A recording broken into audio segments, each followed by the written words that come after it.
আমি আছি বাবা, আর কোনো বিশ্বাস নাই, ধরো রাখেন।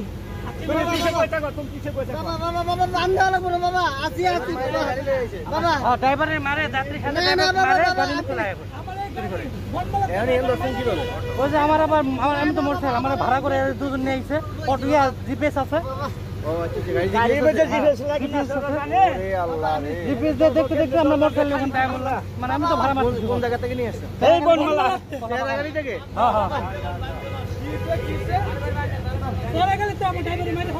চুরি করছে। ওই শুয়োরের বাচ্চা বান্ধন নেবো না। আপনি কি যাবেন না? না ওদিকে যাবেন? হ্যাঁ ভাই গাড়ি আপনার, চলেন চলেন। গাড়ি মারিয়ে লাইছে, লোক মারিয়ে লাইছে। ড্রাইভারে ফের আপনি ওয়ালের মধ্যে মেলে বসে ড্রাইভার বাবা এই কম করছ বাবা। আমি আমার এই নেট থেকে দিছে বাবা, আমি জানি না বাবা। ভালো কথা না ওস্তাদ। হ্যালো হ্যাঁ ওস্তাদ, পাইছি অনেক উপকার করলেন। তুই চাবি নিয়ে গেলি না, তুই চাবি ছাড়া কেমনে গাড়ি আনলি বাবা? আমরা এই দিকে যাবো, কোন দিকে যাবো? এটা সেরাগালি থেকে নিয়ে আসছি। আচ্ছা কাকা আমরা গাড়ি নিয়ে যাবো, এই দিক দিয়ে কোন দিক দিয়ে যাবো? ভাড়া তেমনি